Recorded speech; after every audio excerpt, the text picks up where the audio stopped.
Hi, I'm Anna Denton-Jones from Refreshing Law Limited, and in previous sessions we've looked at what the legal definition of a disability is, and we've also looked at the employer's obligation to make reasonable adjustments where they know or should reasonably have known about the disability. But what happens in a case where perhaps the employee wants to keep their knowledge of their medical condition to themselves, or perhaps there isn't even a clear diagnosis yet, or that isn't possible from a medical perspective?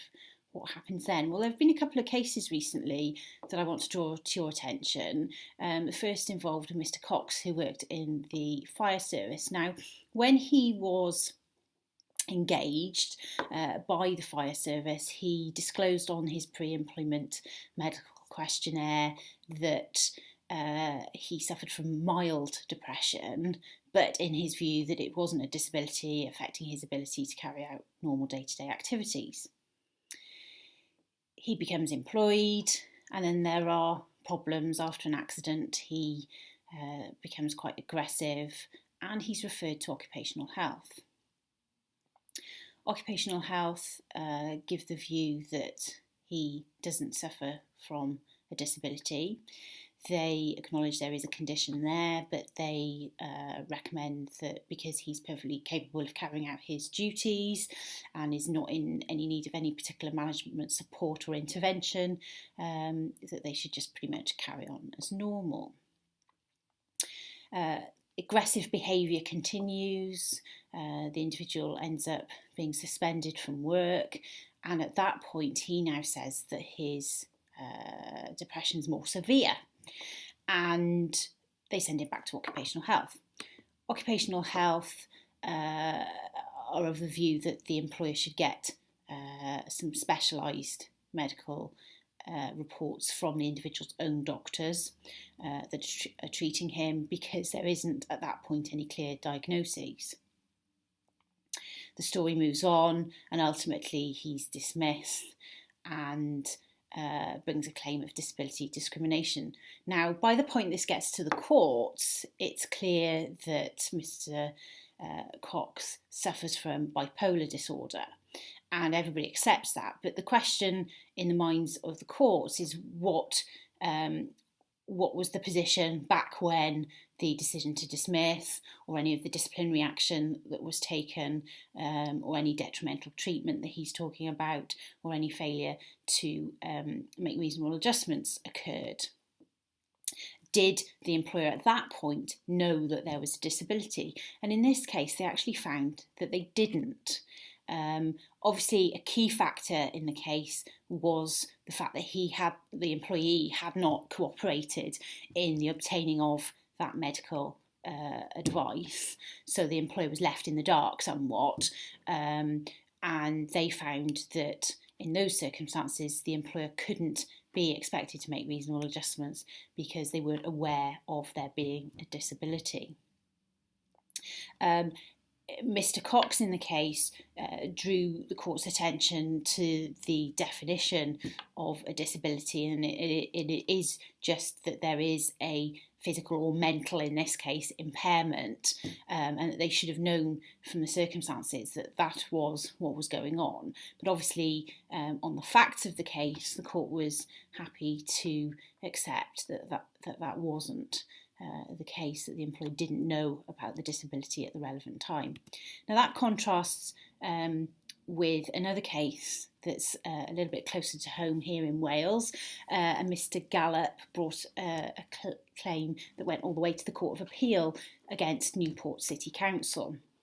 Now, rather sort of typical story of an employee suffering from stress, raising a grievance against the employer, complaining that the employer hasn't done enough to look after them and to prevent that from occurring, the employer doing their best to then try and manage that grievance process. So as part of all of that, he was sent to the Occupational Health Department for an assessment, and a report came back indicating a view that Mr. Gallup was not disabled for the purposes of the Equality Act.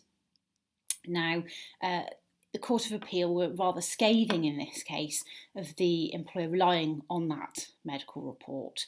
And I think the criticism comes because we've talked already in previous sessions about the definition of a disability, and it's made up of a couple of different limbs, and the occupational health report in this case just ventured an opinion that Mr. Gallup wasn't disabled without going through the different limbs of that test and explaining why they were of that opinion. So what were the factors sort of for and against whether or not he was suffering from a disability. They just came to the view that he wasn't. And for that reason, I think the court felt it was unreasonable of Newport City Council to have just relied on it. So what does that mean for you? Well, if you are in a situation where you do get a medical report that says somebody isn't disabled for the purposes of the legislation, I think you need to stand back. It is just one piece of the jigsaw, and you need to think about whether or not actually you have other information, maybe from things that the employee is saying to you, maybe from observations of colleagues, maybe email correspondence that you've received. Are there other pieces of the jigsaw that you can put alongside that occupational health report that suggest that actually there may well be a disability here?